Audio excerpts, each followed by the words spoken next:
The elephants were clearly through here. We saw them the other day.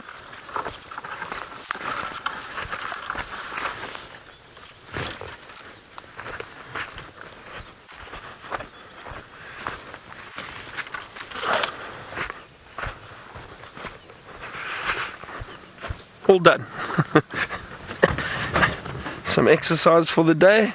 James would be proud.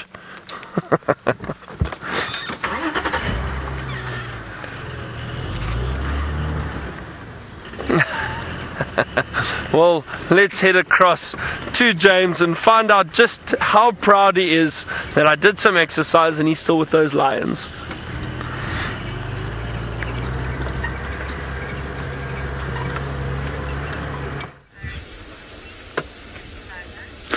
Right, there we go. Still 2 male lions. As I said, we're going to be spending an extended period here.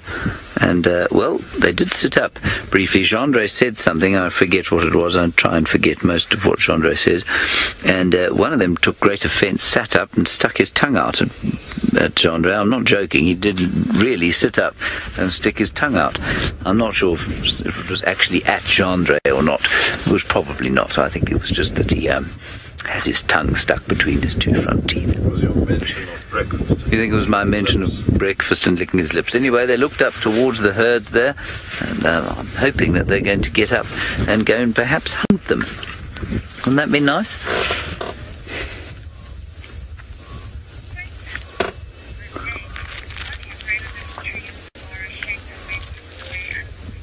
Oh, a nice question from Sir Jake.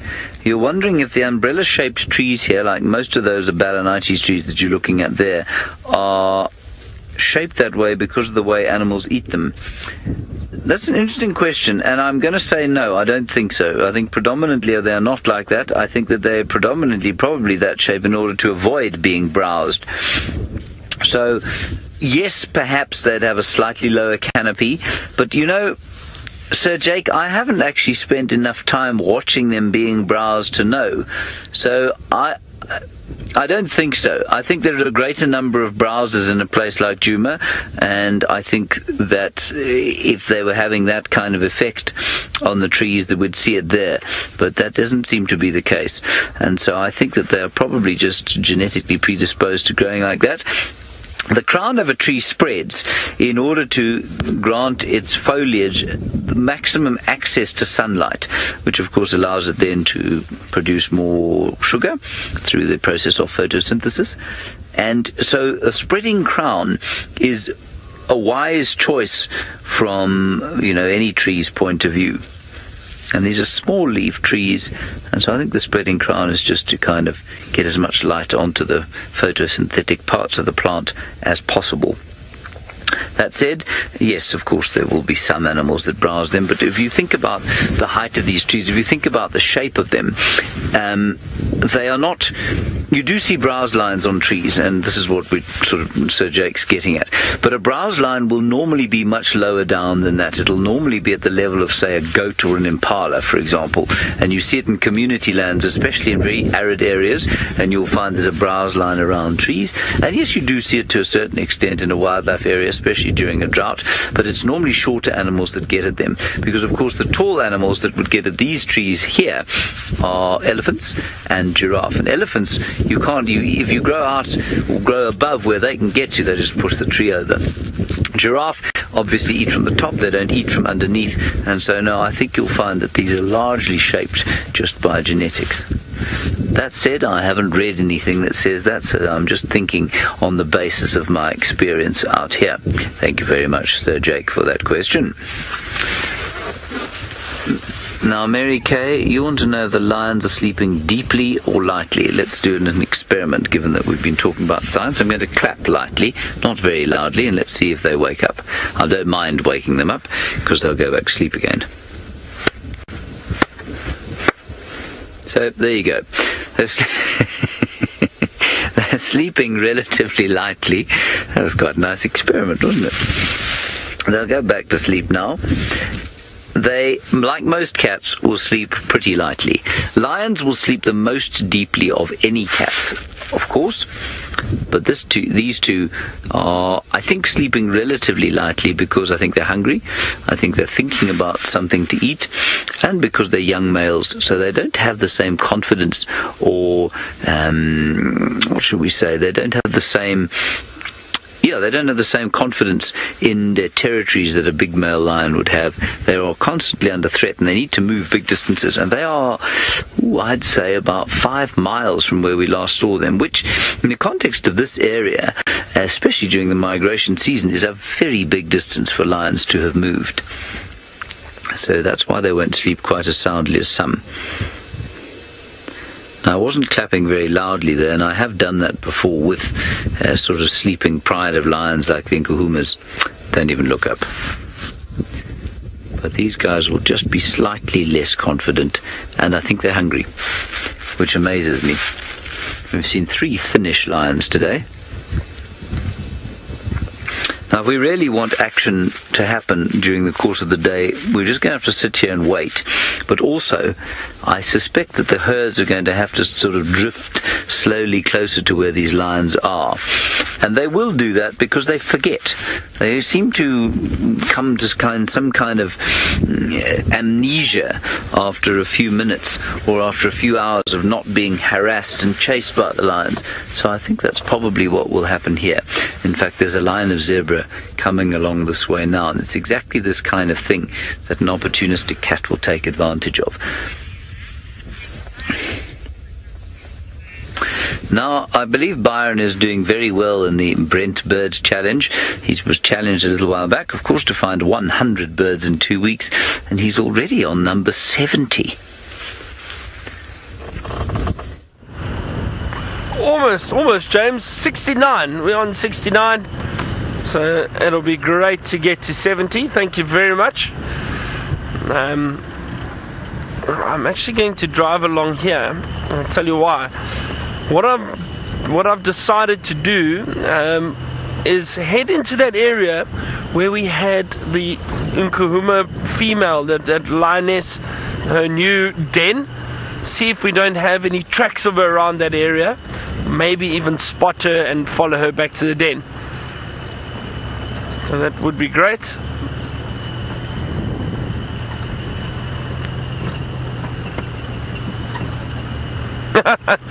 Justin, you asked what is the best way to make my coffee. Well, it varies from time to time. But, sorry, I'm just having a look at these tracks now. These are old hyena tracks. Not fresh at all. Just double checking. Yeah, you can see. And there's some lion tracks here, but birds have walked over these tracks. They're not fresh. Probably yesterday. Tracks from yesterday. So, Justin, the best way to make... Oh, no. I don't know. It depends. I mean... James will be very happy to hear no sugar in my coffee. Haven't put sugar in the coffee for ages. He'd always shout at me. He goes, why are you putting sugar in your coffee? Anyway, so no sugar, James. No sugar. But coffee, hot water, and a bit of milk. That's it, really. Very simple, very easy. Especially in a flask. But like I said, this morning, we've got some hot chocolate in here. So, hot chocolate coffee. Mocha, Java. I don't know what else we can call it.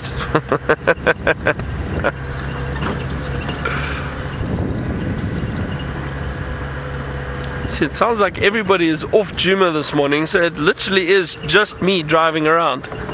None of the other guides are still driving around here.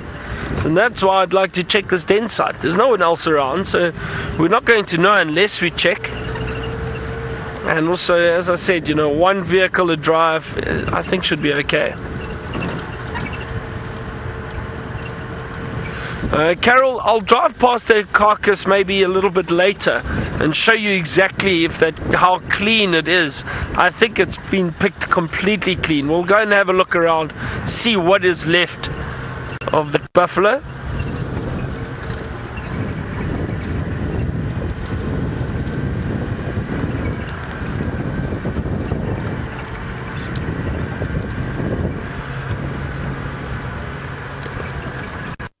the temperature is now, what our trusty weather report tells us.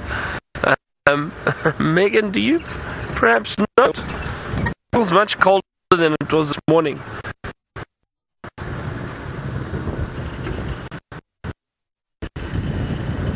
Okay, 61 and 60, basically the same as.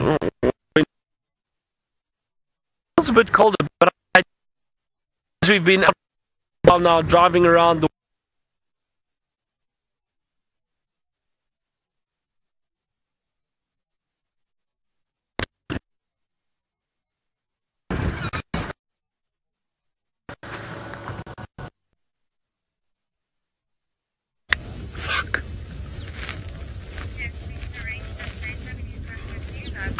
Right, we're live, everybody. Here we go. Sorry about that. We have got our lions still. One of them sitting up, looking at Jandre. And I can hear a few testiculars zitting around here.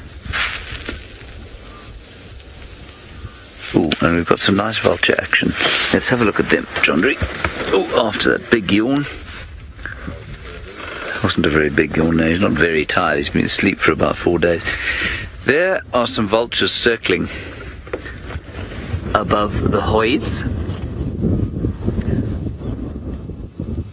I think it's a lovely backdrop of them against the sky and the mountain, and just as things start to warm up a bit.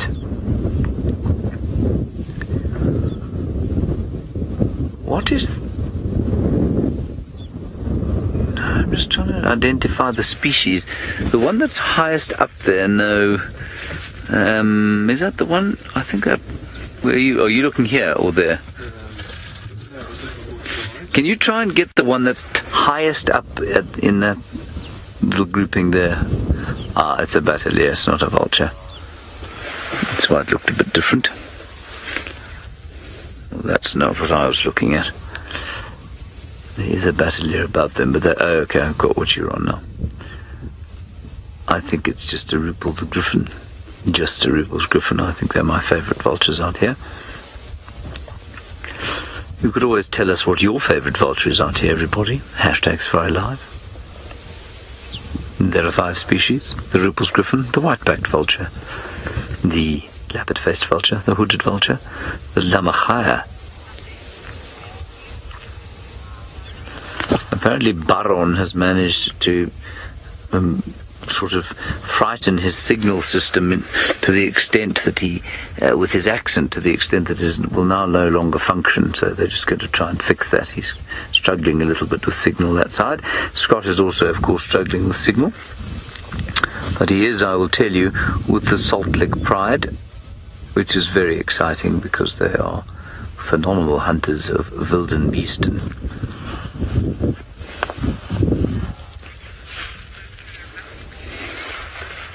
Now, Zena, yes, you ask a very good question. Do wildebeest go through a rutting period? They do indeed go through a rutting period, Zena, and it happens in this area on the Lamai, no, not in the Lamai Wedge, in the Grumeti River Valley, or in the western corridor, actually, the western corridor of the Serengeti, and it happens around May. So just before they arrive up here, the rutting happens, the birthing happens around February, then the poor females have probably got about 3 months or so, April, 3 months or so to wean the youngsters. So they wean at about 3 months, and then in May the rut takes place around the western corridor of the Serengeti. All the breeding takes place there. And by the time all of them get up here, most of the cows are pregnant again, and they'll give birth to some 250,000 new little wildebeest on the southern plains of the Serengeti around Lake Ndutu and Lake Masek around February. They have done that for the last 10 to 12 years, apparently. So that's what goes on there. The rut itself is not like an impala rut, as we know it at Djuma, for example. They set up territories that are, because of the numbers numbers, the territories that the wildebeest set up are tiny. They're little postage stamp-sized pieces of ground. They can apparently last for as little as 20 minutes at a time before somebody will lose the territory and move on and try and find something else. So while there's a lot of rutting and gnawing and fighting and posturing and rubbing their heads against the ground and marking with their pedal glands between their hooves, the actual maintenance of a territory, I think, is secondary to the sort of fighting and the territorial behaviour and the displaying that goes on. And that's in the Western Corridor of the Serengeti around about May. Right now, there's not a lot of mating going on, although we have seen some, I must say. And I think that's probably just youngsters, well, taking the opportunities while they're there. It almost looks to me like this group of wildebeest and zebra.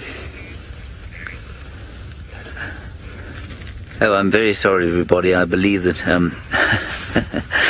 I dropped a small F-bomb when you crash cut to me. I'm sorry about that. I forget what I was F-bombing about. I think it was about breakfast. I was feeling quite hungry. Anyway, I do apologize for that. Not really great. But I didn't know I was going to be live. I'm so sorry.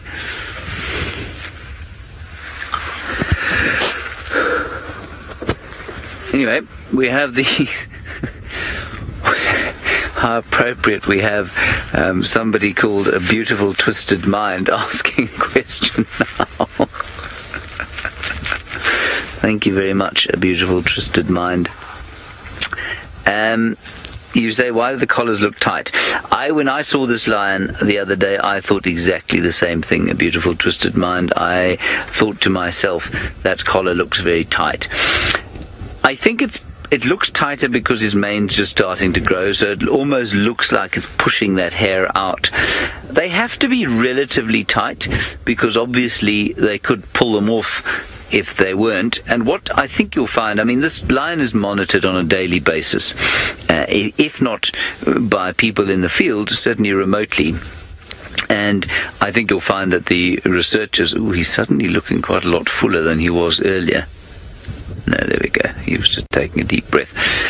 I think what you'll find is that the collars will be modified. So the researcher will probably see him, say, once every week or 2 weeks or so. He'll assess them, and if it looks like the collar's getting too tight, he'll dart the lion, undo it, make it a bit bigger, and then, he'll carry on like that. But yes, I agree with you. I think it does look a bit tight. I don't think it is, though. I just think it looks like that. I don't think it's actually a problem.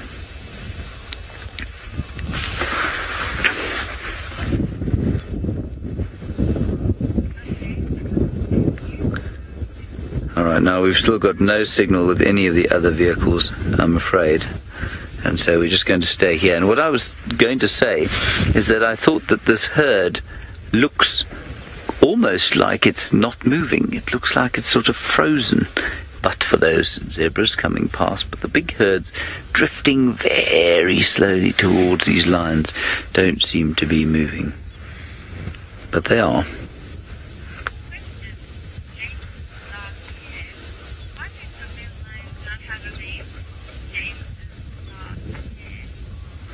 Hello, James's last hair. That's a very nice Twitter handle you have there.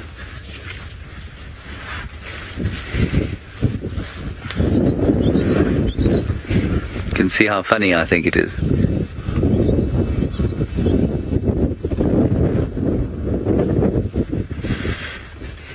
You want to know why some male lions don't have manes? I don't really feel great need to tell you, to be honest.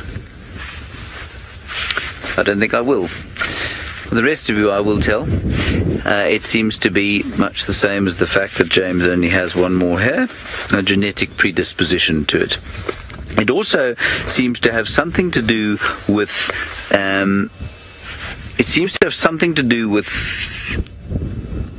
Nutrition and the amount of sort of food, well, basically the amount of food that you have. So we had that wonderful lion expert with us called Shivani Bala, who's up around Samburu, which is way north in Kenya, much drier than this, in fact very little grass, and they've had a drought for I think about 2 or 3 years now. And she says that most of the lions there have got very scraggly manes, very few have got full manes like the lions do here.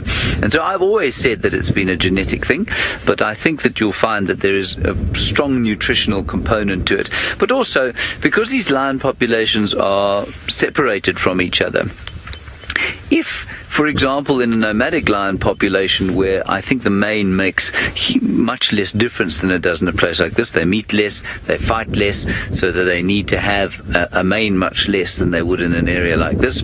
Females much more spread out, males far fewer, and so the need for that kind of peacock's tail, if you like, that demonstration of male power that doesn't actually have a survival function, if you like, is far less. And so the pressure to have a big mane and the expense of maintaining a big mane is that much less, and so you'll find that they don't have big thick manes.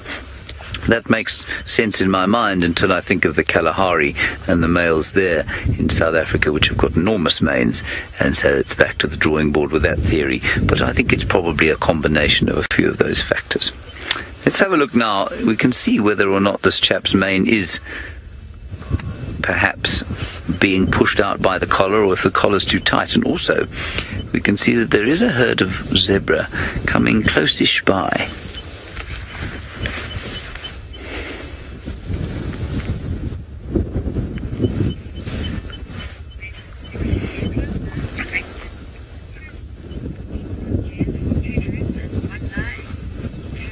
Charlie, you want 2 truths and 1 lie. Tally, all right, let's play the game 2 truths and 1 lie. Let me think of something. It's not going to be easy like it was during the TV shows, though. I mean, I must confess, for our regular viewers, those 2 truths and 1 lie like that must have been, I think, very easy. And so now I'm going to challenge you. Let's see. 2 truths and 1 lie. I might need a little bit of time to think about this. In fact, you know what? I'm not going to do this. You're going to do this for me. Let's have a 2 truths and 1 lie created by the viewers, and Jerry will pick the best ones. She will pick the best. You all have to send through 3. So you have to send through. You have to send through at least 1 truth and 1 lie, and it must relate to zebra of the Mara. Is that a bit too wide, or a bit too narrow? Now let's make it lions of the Mara. Let's make it lions of the Mara. So you need to send through 2 truths and 1 lie. Lions of the Mara. You only need to send through 1 of each. 1 truth and 1 lie. Jerry will pick the 2 best truths and the best lie, and then I will present them to you. We've got quite a long time for this drive left, so let's do it like that. You create the 2 truths and 1 lie, and I'm going to ask you very kindly and from the bottom of my heart not to use an internet search engine to do this. Do it from your heads. Most of you know a huge amount about wildlife anyway, and you'll be able to do it. So let's do it that way. Jerry will pick the 2 best truths and the best lie, and let's see if I will claim the victory, obviously, if I manage to get it. Let's see if you can pick it. That's a really good idea. Okay, now we have a much quicker drift of animals towards this area, so this is very exciting indeed. Right, Byron has managed to find himself a bit more signal. Let's head across to him. I have indeed, James, and I went and checked that area where we had the lioness in her den. Just had a brief look to see if we could see her. Didn't see her, so we left the area. I did see tracks around there. It does look she has returned, but it's a bit difficult. I also didn't want to get out and have a look around for fresh tracks, because if those little cubs are there, I don't want to startle them. So just had a look, couldn't see the female, didn't go any closer, and then just left rather. Like I said, it's best if you follow her there, because then you are guaranteed that you're going to see the cubs. And but also our signal for some reason over there, well, We're still trying to work on the problem. I think what's happened is this overcast weather has caused some of the batteries to go flat on one of the masts. We need to probably change that or try to fix that after drive.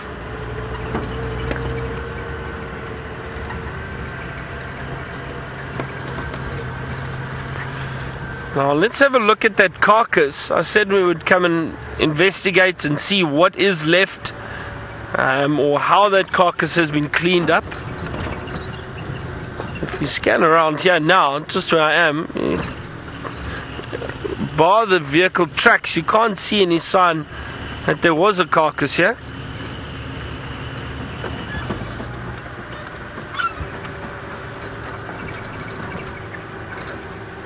That's amazing, it's gone.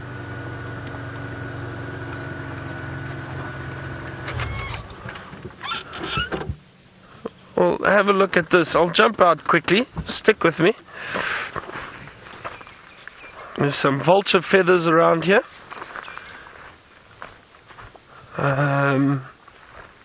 Now, it's quite amazing to think I'm standing here where those lions were lying down and feeding.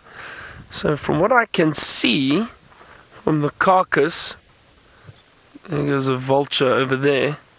The only thing that's left is that's a rib bone. There's a rib bone. It's one. And there's 2, 3 rib bones that I can see around here. Now this is where the carcass was. This is where the hyenas were feeding, the vultures. Hyenas have obviously ripped it apart. There's a few more bones, the odd bone over here. Looks like some more rib bones. But I don't see any of the vertebrae anywhere. I don't see the horns. Where are the horns? Is it at the back? Let's go have a look. Maybe we'll see the horns, but how's that? Cleaned up completely. Completely cleaned up. That's really amazing.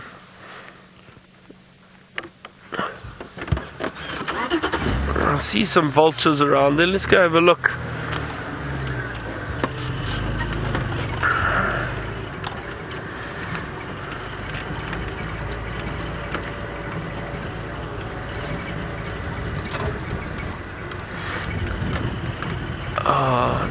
Joe, you've asked what is the difference between a buzzard and a vulture? Hang on, here's the buffalo skull. But have a look at that, how that's been cleaned up too. There's actually just about nothing left. Just the horns. But the skull has been picked clean. Goes to show everyone, we've spoken about this, nothing goes to waste. And look what I have managed to find. Excuse me, my English is terrible this morning. Look what I have found. I have managed to find a hyena. There it goes. Just off to my right over there.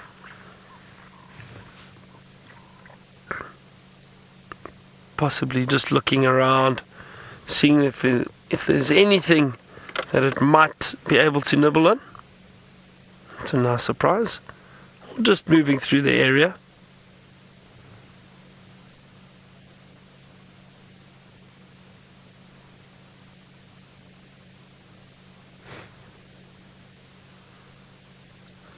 Why don't we follow this hyena a little bit? Hold on a second. This hyena, it's amazing how they constantly are in search of food, possibly trying to scavenge from some animals. See that?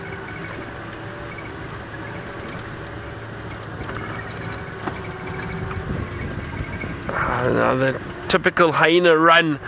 Often if they just to get around quite quickly, they run a lot, the hyena. Surprisingly they do. Oh, there we go. This one's standing now. Good morning. Most likely can still pick up on the scent of lions, so just very alert, cautious, scanning the area. The other thing is the hyena will be relying a lot on its sense of hearing and sense of smell. Sorry, so let me try roll forward for you a little bit, just to get that branch out the way.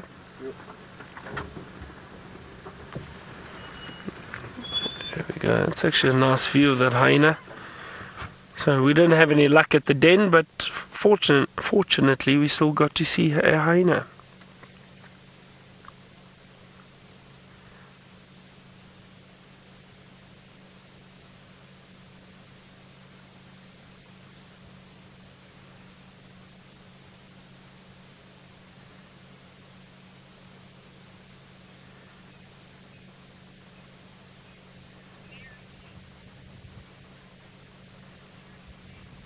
Mary Kay, you say you really like hyenas.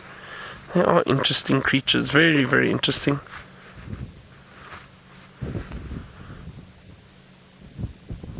I definitely have a lot of respect for hyena because I've seen how powerful they are and the damage they can do, and especially when they're fighting, they can get very aggressive.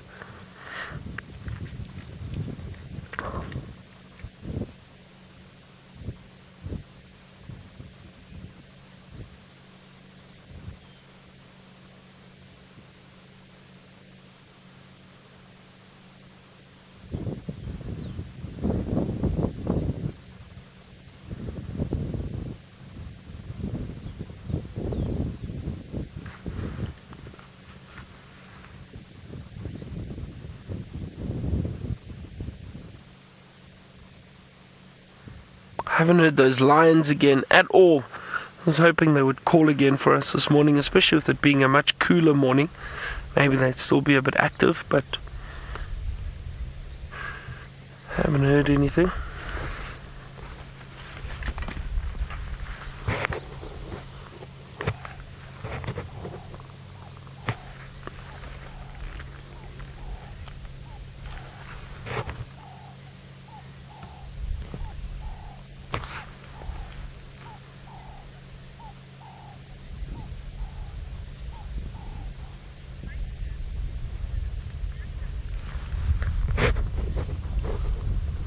Eduardo, you asked if hyenas can be domesticated. Well, Eduardo, probably not. They shouldn't. But in parts of Africa, Central Africa, Nigeria, and that, I think in the Congo, there are people known. I think they're known as the hyena men, I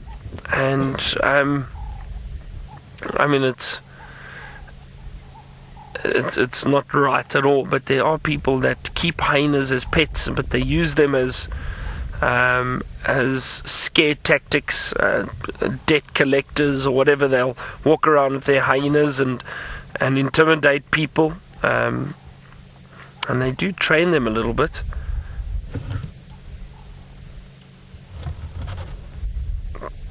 But I don't know to what extent exactly. But yeah, they keep hyena, but that's completely wrong.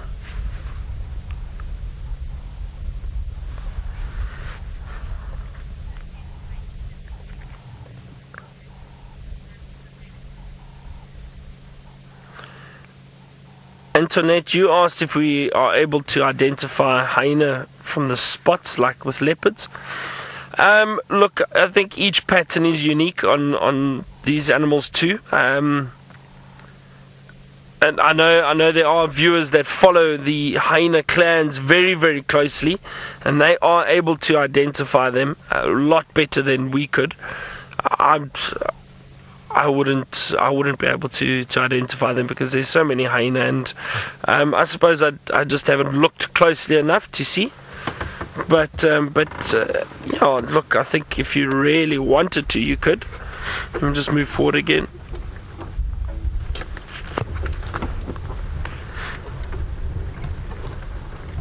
There we go. This hyena's still just sniffing around, constantly scanning.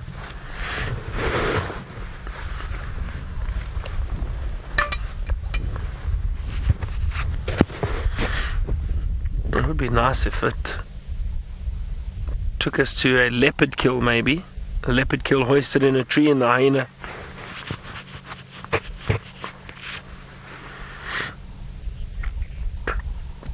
Chitty Chatty Meg, you asked if a hyena could be compared to a coyote. You can compare the two, but they'll be completely different, Meg, to be honest.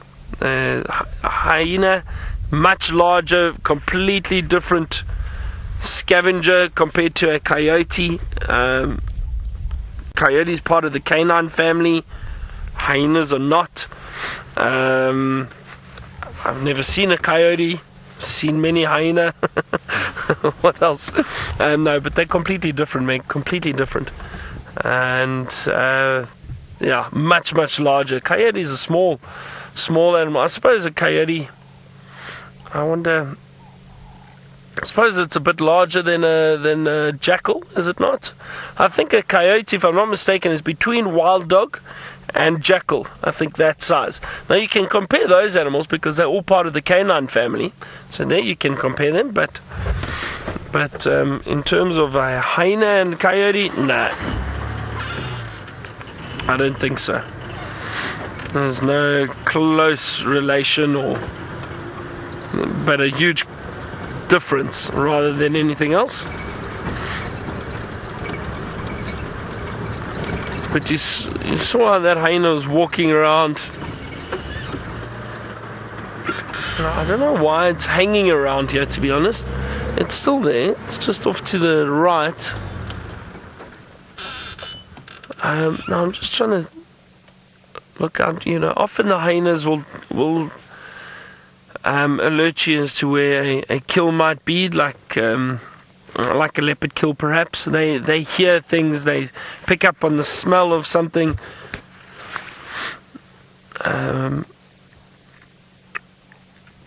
There's the Tracker Academy that trains trackers in South Africa, and they do placement for trackers, put them in lodges, and that amazing company,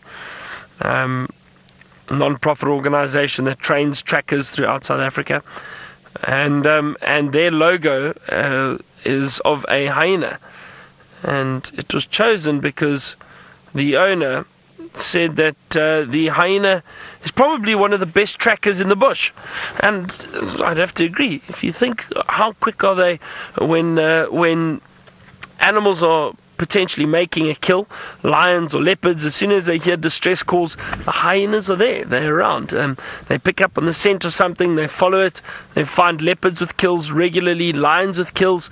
They are probably one of the best trackers out in the bush, the natural trackers.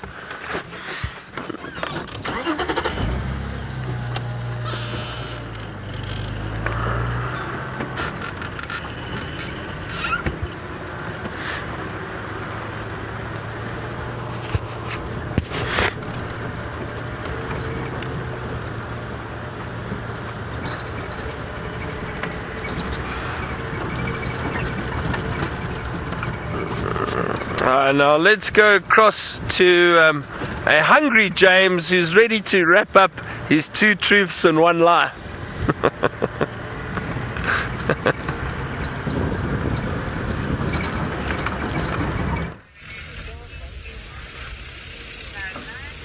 Hello everybody, back again for 2 truths and 1 lie.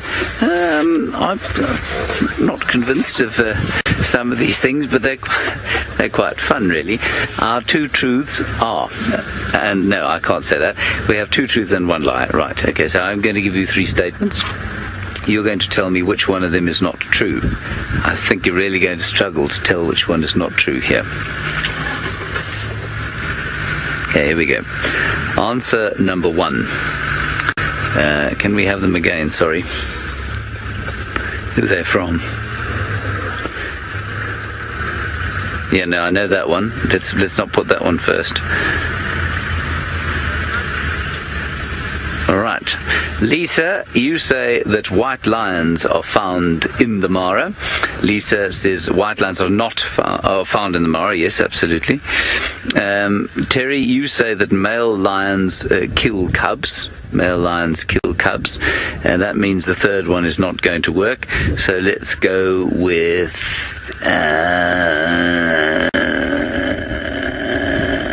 here's a good one. Let's go the third one with that lions will follow the migration. They will leave their territories to follow the migration. So we have lions will follow the migration. That's one of them. The other one was that white lions are found in the Masai Mara. And the last one was that lions... What was the other one again? Goodness gracious, I've lost my mind. Hang on a second. As they get up to potentially go hunting. What was the last one? Last one was... I've forgotten what it was. Anyway, I'm sure you will pick those up. Tell us which one of those is a lie. We have some action here. I don't know if these things are going to go hunting. But certainly there seems to be a great deal more activity around these lions at the moment. They're not... I mean, look, I've said they were looking hungry, but as I said earlier, during this time of the year, very little is actually hungry.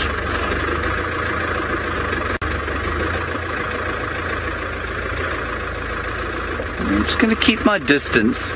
They're heading away from any potential meal that they might have.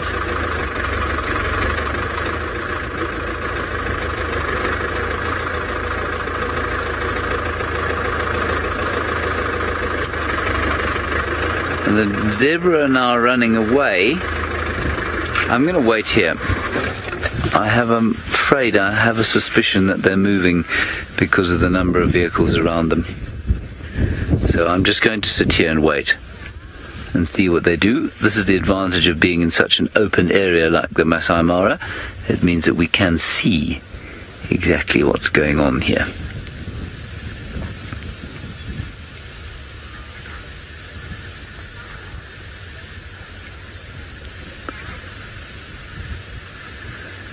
There's just a little bit of a sort of animal relieving itself. And on they go. They were completely content, and then suddenly they got up and moved. And I'm not entirely sure that it wasn't to do with the fact that suddenly we had 1, 2, 3, 4, 5, 6, 7, 8, 9 vehicles arrive quite quickly. Nobody behaved badly, but I think maybe the lions just didn't like it very much. So I'm not blaming the other vehicles, or certainly not their behaviour, but I think it was their presence that inspired these chaps to get up and move. And they're now in full view of all the herds.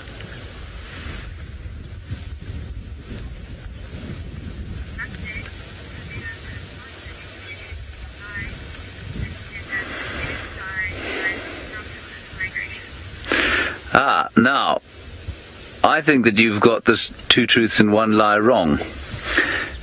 You said that lions do not follow the migration. That is not strictly correct. Lions do follow the migration, not the territorial ones, but guys like this will absolutely follow the migration. And so what we have here is a situation where nomadic lions, like these non-territorial males, sometimes non-territorial females, if there is a tremendous amount of pressure where they live, will follow the herds and move out of their territories. And that's why you'll come into an area like this, very settled, all the lions fine, the migration arrives, and suddenly there's a huge amount of upheaval. I thought the lie there, of course, was that there were white lions found in the Mara. I have not heard of any white lions being found out here, but I may be entirely wrong about that. This is why a game like this designed by you is much better, because it sparks a bit of debate.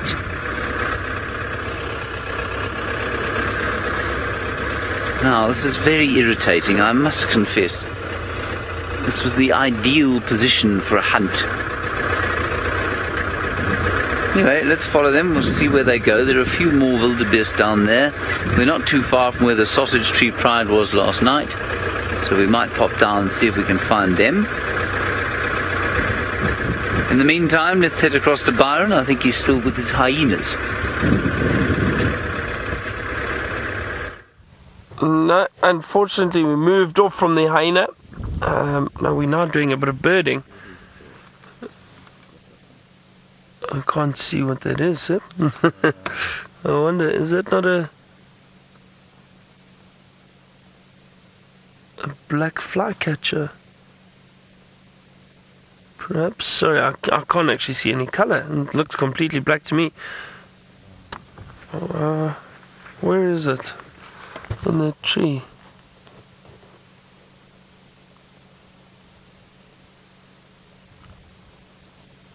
It's a black flycatcher. We've got that. Yeah, it's a black flycatcher. We've got that one. Thanks, Seb. What was that flew there? Summitable. I saw. We've got that. So we're just doing some more birding. I saw a chin spot batis fly off. Oh, this is a bit frustrating. These little birds. There are a lot of little birds flying around. There go some smaller ones too. What are those? Hang on, let's try have a look here. I think we might get some nice little birds around here.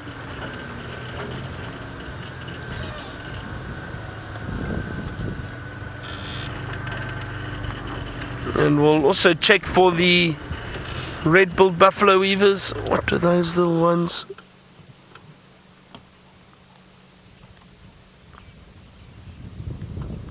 Sorry, Seb, no, it's too difficult to... They kind of dart off into the trees and disappear. Oh, wait, a blackback puffback. I've got that.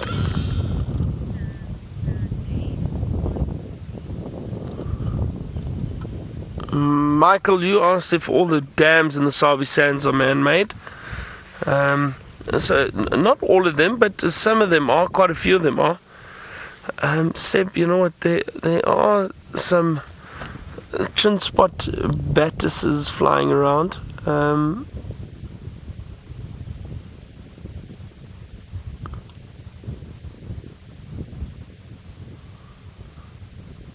Just trying to see if I can see it.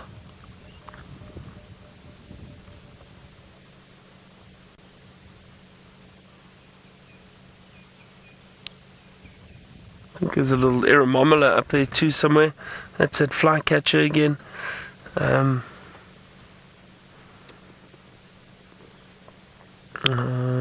Let's see, hang on a second. I'm going to move this way. What was that? I think we're going to get some good birds around here. There are a lot of little birds flying here.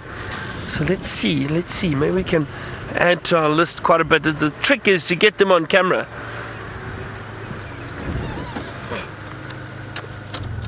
Seb, this little knobthorn in and around those flowers, there are plenty of birds there. Plenty. There's...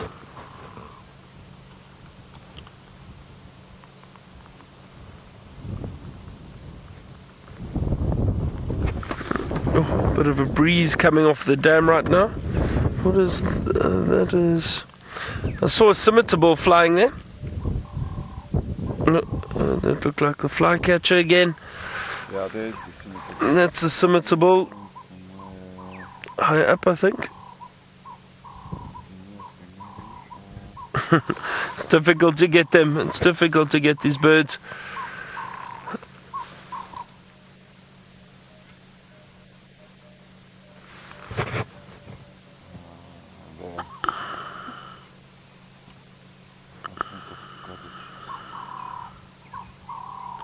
There's a chin spot batis jumping around.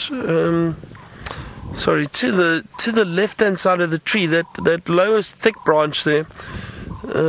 If you zoom in there, Seb, you might get it jumping around a little bit further left. There was a chin spot batis flying. Oh, the bottom left-hand corner, straight through there, Seb. Let's see. It was around there. No. Oh, I don't know if I think he's there. That's the scimitar. That's the scimitar.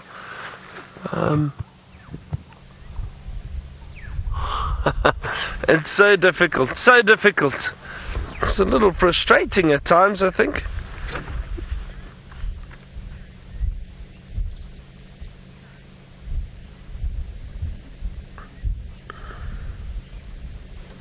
Look at... Hang on a second, Andy. My big fingers, for some reason, can't type these buttons correctly.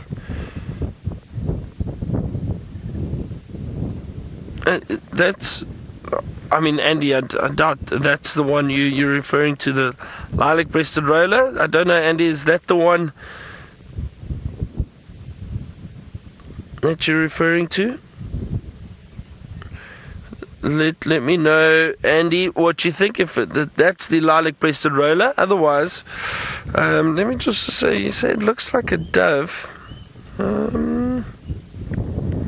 with a pinkish chest. Sure, Andy. It's so difficult. I need slightly better description to be able to tell you what it is. Just having a look around now for birds in the trees.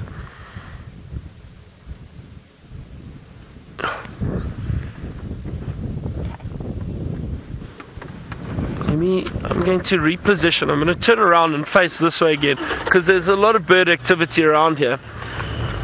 Oh. Just almost drove off the damn wall.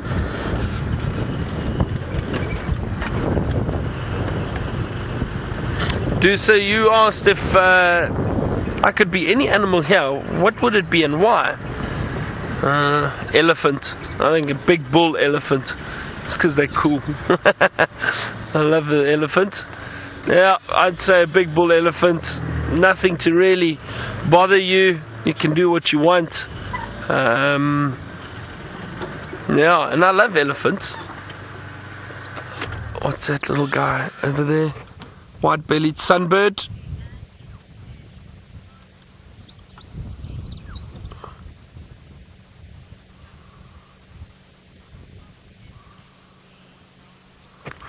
Look at that. Did you see that? No, Oh, sorry, Seb. where? No, it's gone now.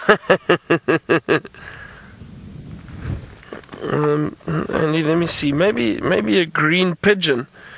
Is that one there? There it goes. There it goes again. That's a white-bellied sunbird. Can you get him up there, high up? There. There we go. We've seen that though, white-bellied sunbird.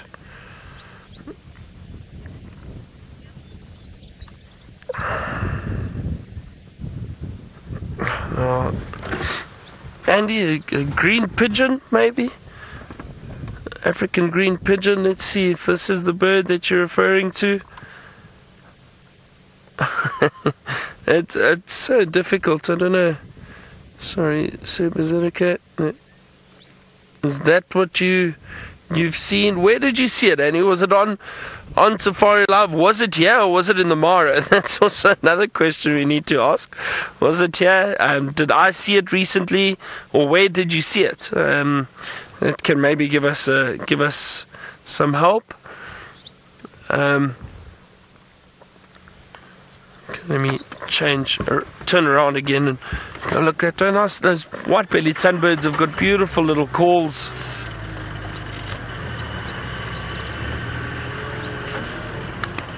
Now, where are these red-billed buffalo weavers that we were hoping to see? I don't see any of them. Alright, maybe let's sit here for a little bit, Seb, and see what birds we can. So I'm going to use my binoculars and let's scan around here. See if I can get a glimpse of something.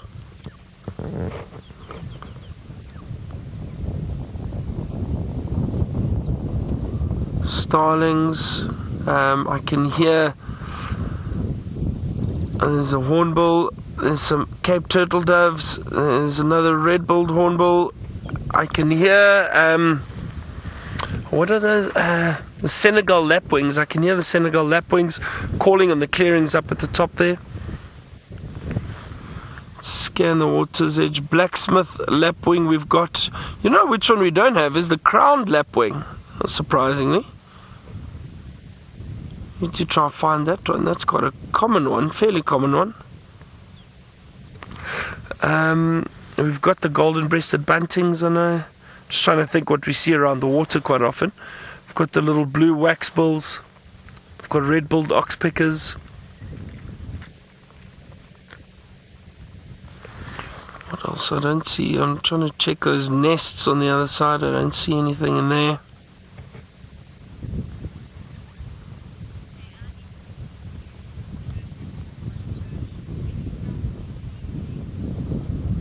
Alright, well, I think I'm going to try to do a bit more birding here. And again, with our signal problems, this is probably the safest place for us to be for now. So let's head across to James, who's still with his lions apparently, and see what they're up to and what his plan is after them. Hello everybody, here we are once again with our lions. They've moved a little bit and they are in some shade and there are still herds around, and well, they're just being very friendly to each other, which is quite nice to see. Now I don't think they're related. I think these two lions have come across each other during their sort of sojourn in the difficult world that is the world of a male lion. And I think they're having, I don't know how they would have found each other. I guess they just would have sort of stumbled upon each other. There would have been some fairly unfriendly greeting to begin with, but eventually they would have got used to that. It's possible they're from the same pride, but just from different litters. But the one with the collar is almost certainly younger than the one without, probably by about 6 months, I would say. 6 months, not quite a year, about 6 months. And I'd put him at about 2 or almost 3, the youngster with the collar, and the guy without the collar, therefore at about 3.5. But you can see his mane is much fuller than the collared one's mane.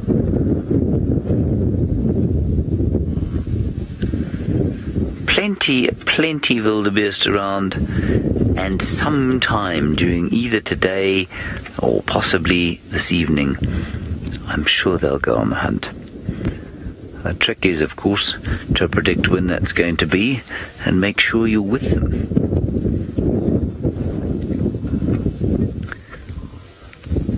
Now, I said a little while earlier that they'd moved away from all the vehicle activity. Well, there are only 3 vehicles around us now.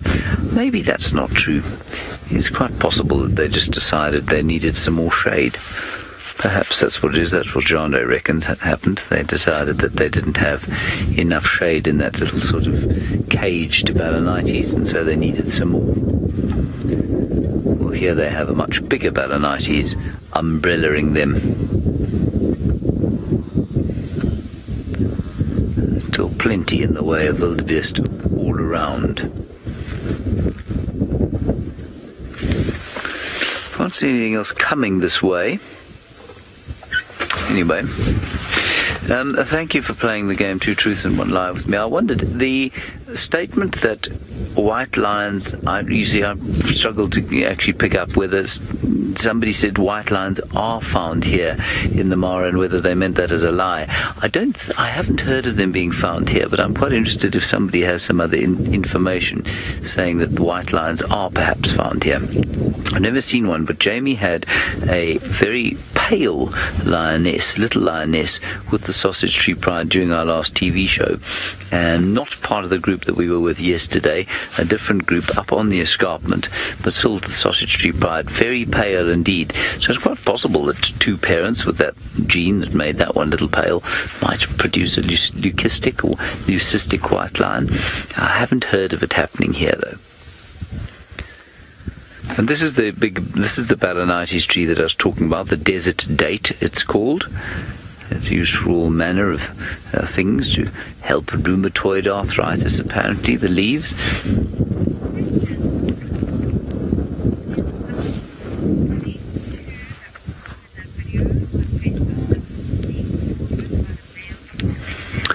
Oh, now ML, we did a broadcast the other day on Facebook with a little male lion being beaten up by a bigger one, and you want to know if one of these was one of them. I don't think so. There are 2 groups of 2 young male lions. That one that was beaten up, I think, is about the same age as the one with the collar, but the one in the video didn't have the collar on. So I think it was probably part of the other 2. That was a wonderful video, wasn't it? Really fascinating stuff, watching a big male like that having a go at a youngster. So, no, I don't think that they were these two. And the other night, when we were out with these two waiting to see if they were hunt, Scott was with another two, and that group of the other two, around about the same age as this, and were without collars. And we've actually watched one of them hunt zebra. Failed, unfortunately, poor fellow, but he didn't catch them. All right, Baron has made his way back around towards some water.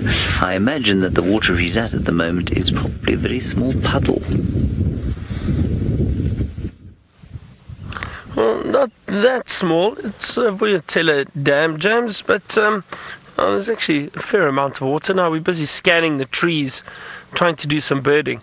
I'm trying to look for... Oh, there's a heron. Hold on. Sorry, Seb. Let's see if we can get it quickly. It's flying over. Oh, there it goes. Don't know if we can get it. Look like a grey heron, perhaps.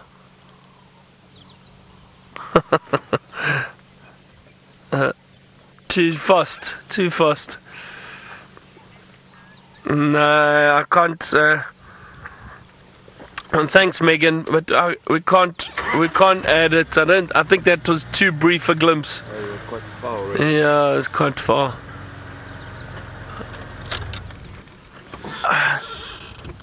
Still on 69. Oh, we need to get to this 70 mark. Some of you were saying, well, maybe the batters can count. I don't think so. Oh, yeah, yellow canary right at the top of the tree. A yellow-fronted canary. There we go. We don't have that. Haha, 70. Woohoo! and what a lovely bird to get to 70 with. A yellow-fronted canary.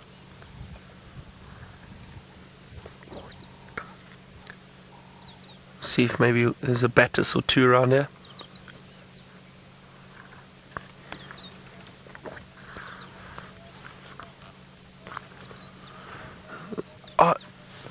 Sorry.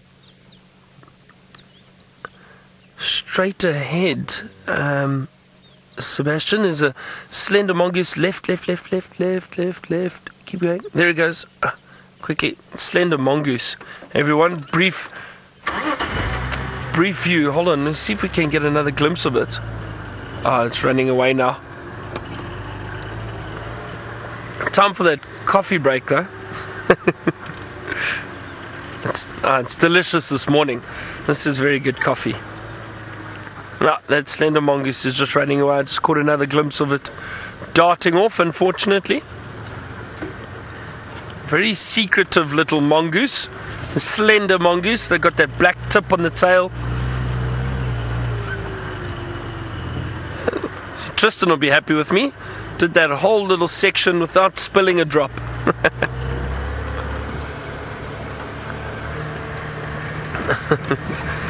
So it's kind of fun being on Djuma by myself. There's just do what we want, really.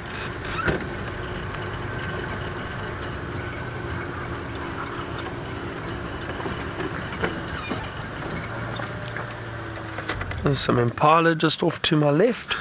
Dusa, you asked, is there a reason why the birds here are so colourful? Dusa, they're colourful birds all over the world.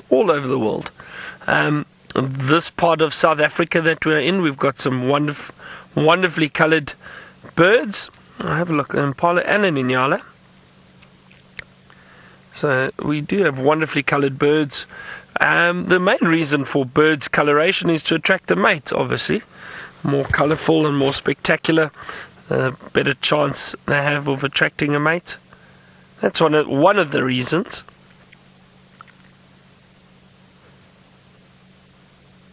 Always nice seeing these big male inyala.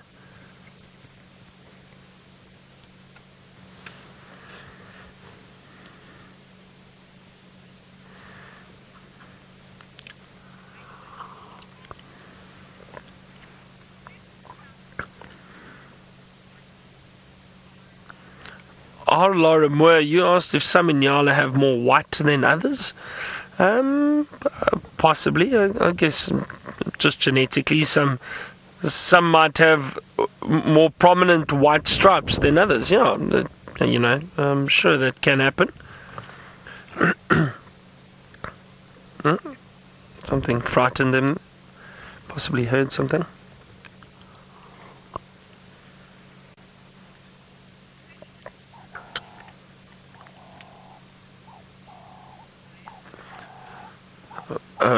Faraya, you asked if the impala will be giving birth soon. Well, November, so not just yet. Still have a few months. It's usually the beginning, early November is when we will start seeing the first lambs, and I'm assuming we'll take bets again amongst the team to see who can guess the date of the first impala lamb. I can't remember what it was last year. What was the date last year of the first impala lamb? Maybe some of you can remember. Let me know. What was the date that the first impala lamb was seen last year on Safari Live?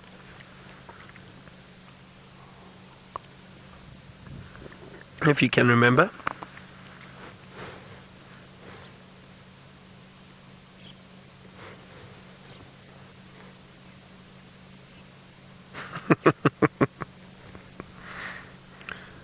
It's so nice to watch these Inyala browsing, lifting their horns back, mouths up in the air, feeding off the leaves.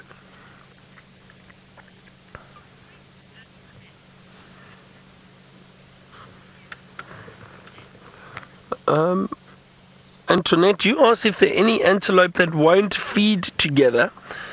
I'm trying to think, Antoinette. I'm trying to think.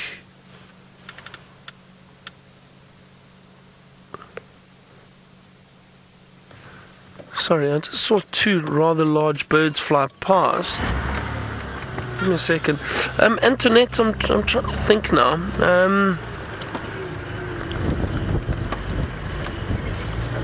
I think those birds are gone. Maybe they were just hardy-dars. That flew past. Look, Antoinette, I mean, we see impala and wildebeest, impala and inyala, kudu and inyala sometimes, kudu and impala. What else? I mean, the duikers and the little steenbok and that, they're quite solitary animals. They don't really feed around other herbivores very often, other antelope. I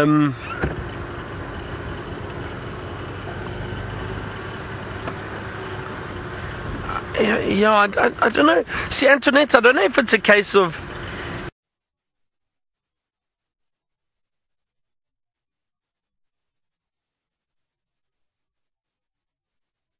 them solitary. Look, if impala walk past some steenbok, they're not going to run away necessarily. They'll still feed. But yeah, I mean, in other parts of the country, when you get the eland, those large antelope, I haven't seen them necessarily feeding around other animals too much. The oryx are different. Springbuck are also kind of more relaxed with having other antelope around. It depends, Antoinette. I don't know. It's a difficult question to answer. I don't think there is an answer for that, to be honest, because it can change.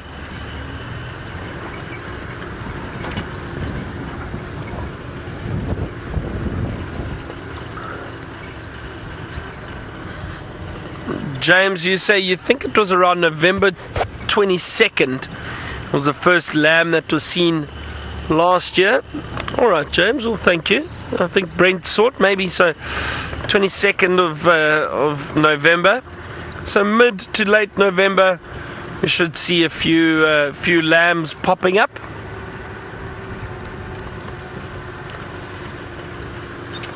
Now I'm scanning carefully for some more birds. See what we can find. These flowers on the knob thorns are starting to disappear a little bit. Patricia, you asked how many more days left in my bird challenge. What are we now? Oh, hold on, sorry, I thought I saw something. Patricia, I'll answer that shortly. No, I thought I saw little birds flying. It's maybe a good thing because the little birds are difficult to identify. Trying to make life easy for myself here. Some of the little brown birds.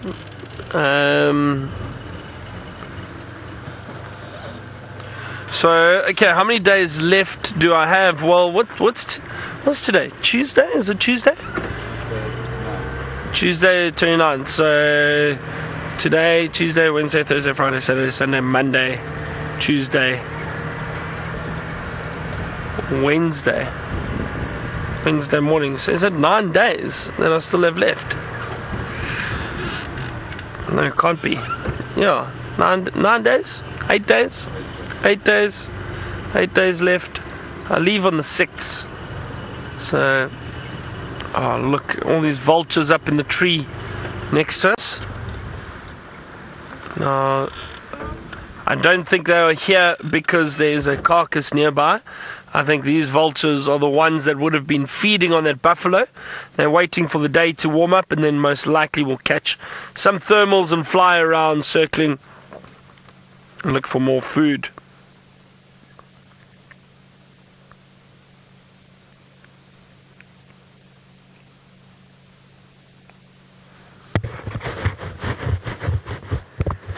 Oh, 9 more days.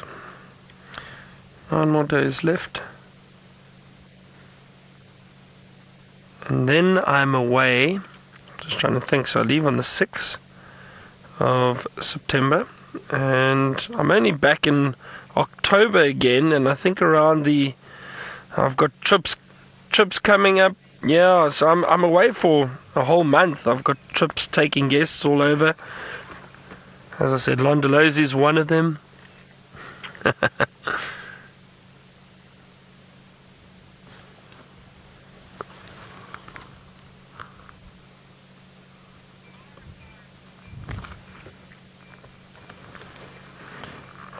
Laura Moore, you say you think these vultures look regal sitting up in the trees? See some of them starting to take off already. The morning is starting to warm up a little bit. All the white-backed vultures, though, that I can see here.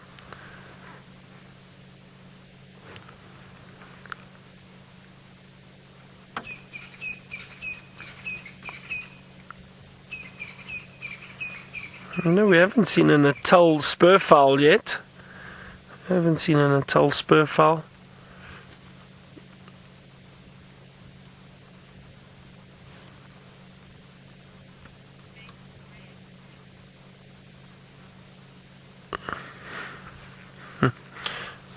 Big Red, you say that the vultures look like grumpy old men?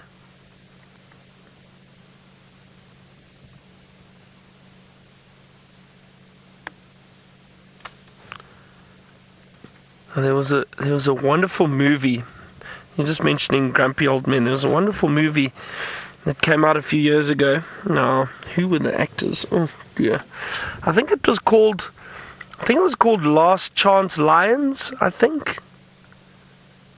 Maybe someone can Google and let me know. I think was it Robert Duvall? I think was in there. Robert Duvall and what's that other guy's name? I think it was Last Chance Lions. Don't know if any of you saw that.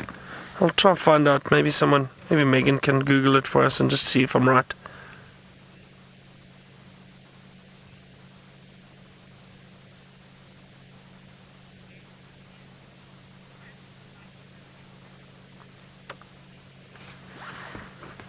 Chris, you were asking if the vultures hunt at all or if they're purely scavengers.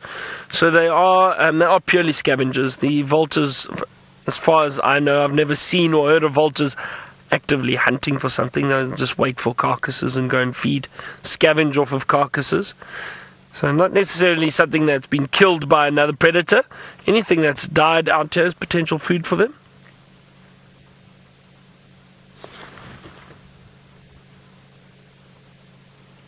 There's a barred owlet calling behind us now.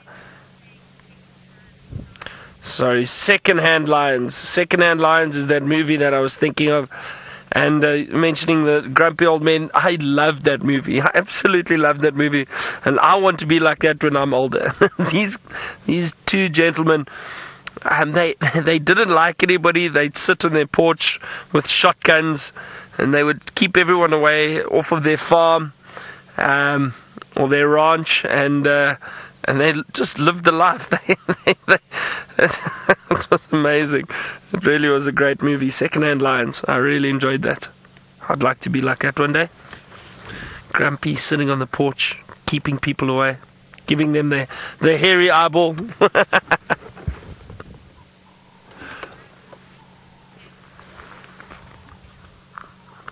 Oh, wow, now it sounds like Steph has joined us this morning, and he's watching a river cam at the moment. Let's go see what he's got.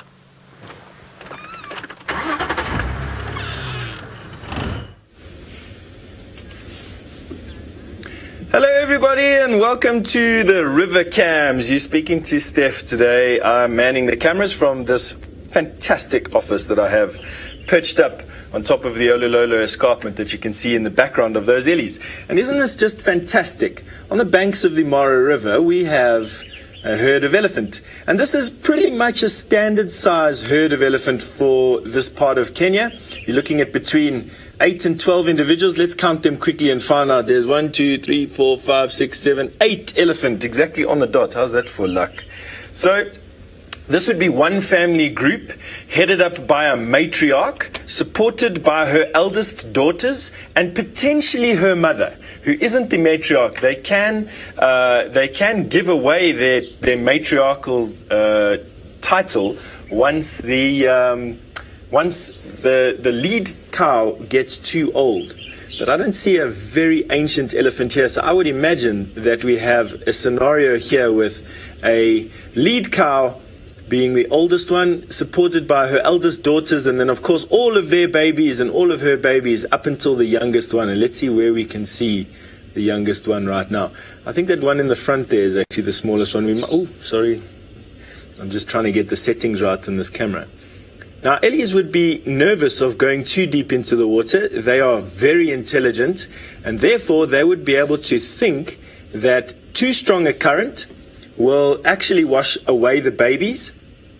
And there's always the danger of crocodiles. And just have a look there, bottom left of the screen. Look at that crocodile that's lying just there.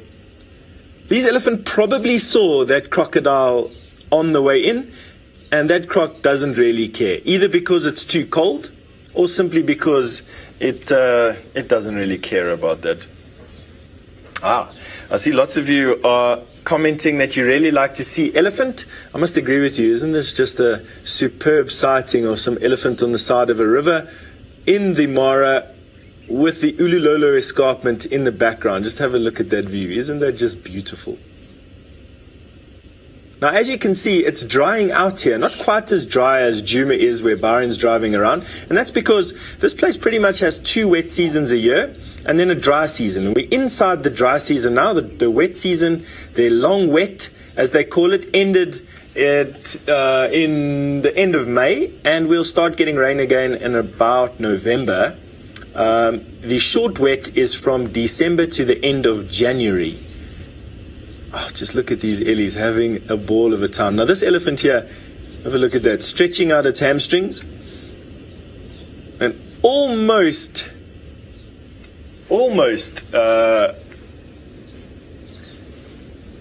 using its mouth really as to drink with. Now that's not uncommon for elephant. They will use their mouths up to about 6 months of age, rather than their trunk. It takes a bit of time to get that appendage actually doing what it wants it to do. And you can see there that the motor control of that trunk is not that great. I would imagine that this little elephant then is around about 6 months old. And that's why it's gone down on its haunches like that to get its mouth close to the water. It is using its feet. Have a look at how cute that crossing of the back leg is. That is just fantastic. Excuse my camera work. Just with a youngster jostling it around over there.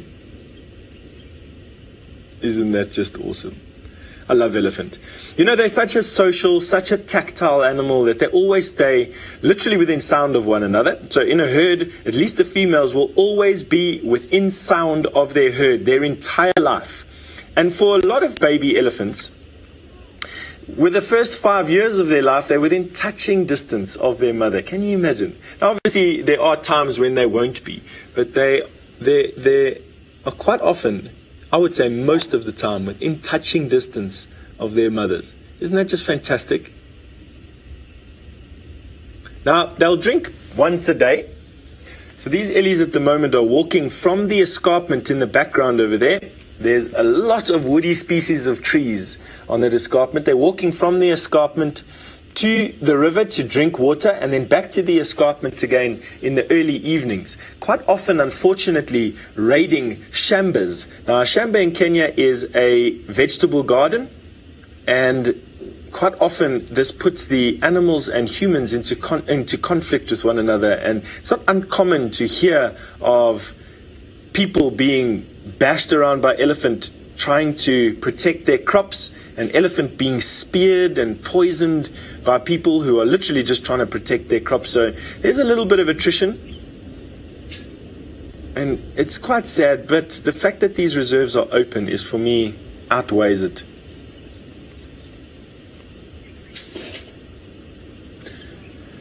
Shari, you wanted to know, isn't it true that elephant bulls become a little bit crazy of the smell of afterbirth? Let me try and see if I can answer that using just what I've seen. Is there heightened excitement around an elephant herd when a baby is born? Absolutely. I would say that you very rarely are going to encounter, outside of an aggressive response to something, more excitement from elephant than when a baby elephant is born. Is it limited to bull elephant? No. It's not limited to bull elephant. It's the entire herd has this sense of anxiety around it and this expectation, and they corral around the mother elephant who is obviously in distress. I mean, pushing out a baby calf that weighs 200 pounds is not easy.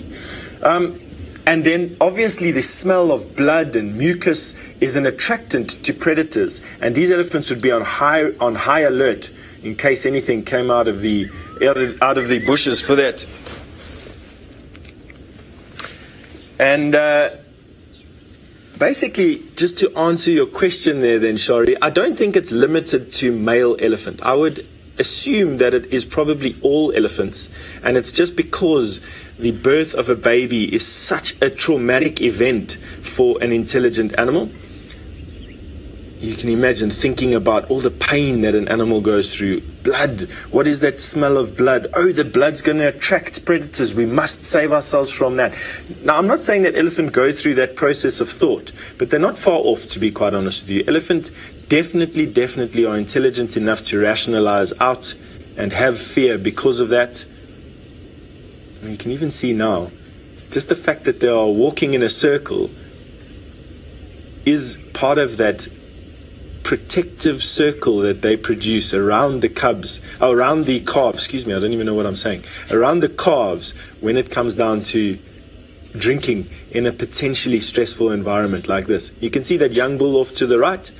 He's just a teenager. He obviously doesn't want to be caught up with mom and all the babies and the crush in the center.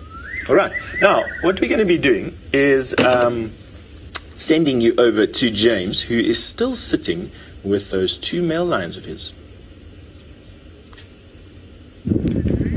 We are still sitting with these two male lions, and the two male lions have not bothered to sit with us. They are now lying with us and fast asleep in a very pleasant breeze. It's making me quite tired watching them, actually.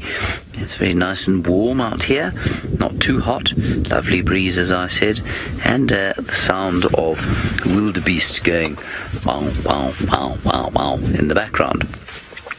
And so my plan from here is going to be to nip home for a little while, have some breakfast, maybe get my running shoes on for about 20 minutes or so, and then come down here sort of early afternoon and spend the rest of the day and into the evening with them.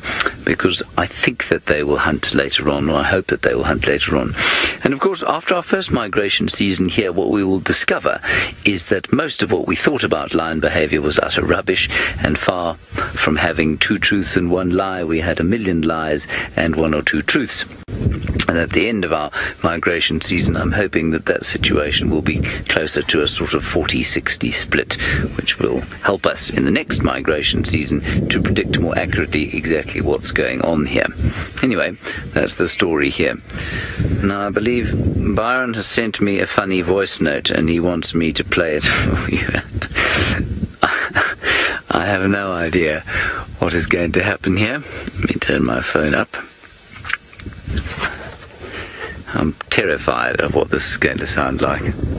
Hello, James. I hope you're having a wonderful morning in the Mara. Thank you, Byron. I wonder if you would one day consider being a second-hand lion with me. We could sit out on a porch with shotguns and wreak havoc amongst the people walking past. What do you think?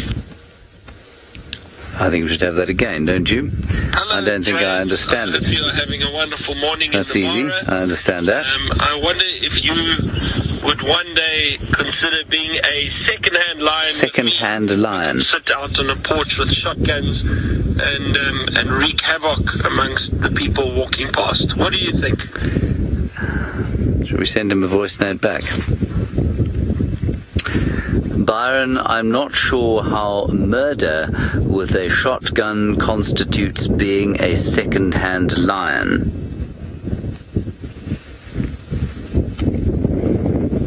Let's see what he says about that. Anyway, lion's head is up, and they keep doing this, you see, and I think they keep doing it because the breeze is now blowing from the prey towards them, and every so often, a bit like me, they start to smell a bit of breakfast.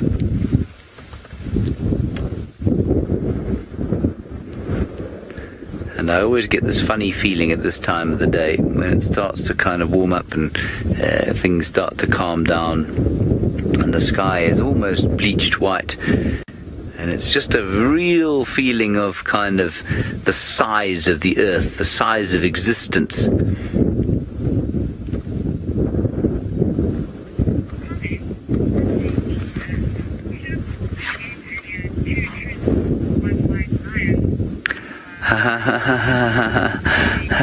Sunday Easter. You said we should have called that game that we played recently 2 truths and 1 white lion. Yes, I suppose we could have. Good. Let's go back to Byron. He sent me another voice note, which will probably contain bad words. Shall we listen to it anyway? Shall we chance it? Okay, here we go. We don't have to murder anybody. I think you need to watch that movie. I think you'll really enjoy it. Look it up, watch it, and let me know. I'm not sure what movie that means. Please ask him for me, and I'll see you this afternoon.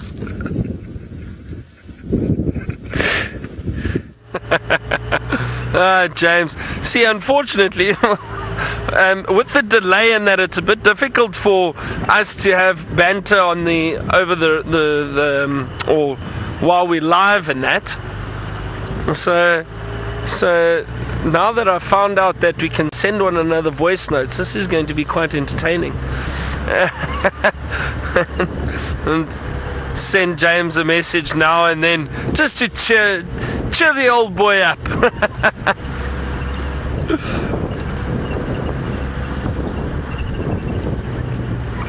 Well, I'm very happy with this morning. We got to 70 birds, so that's good. We need to find some more. There were a lot calling and a lot that we could see darting through the trees. We just couldn't get them on camera, so we're going to try this afternoon again.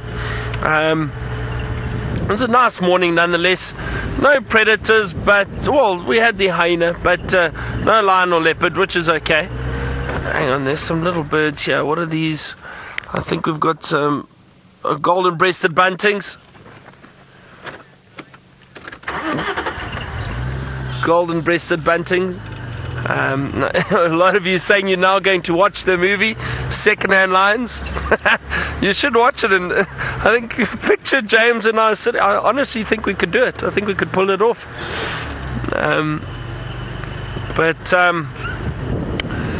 Thanks very much to James and Scott and Steph all the way in the Mara. It's always nice having them around with us. We're going to try sort out our battery issues or whatever after the drive. Thank you to Megs in Final Control as always, and of course thank you all of you. We'll see you this afternoon for our sunset safari. Don't forget to join in, and we'll see what we can find. I'm hoping to find some elephant. We'll scan some dams. We'll try and look for birds, and who knows, maybe a leopard pops up again. Have a wonderful day or evening wherever you are. Goodbye everyone.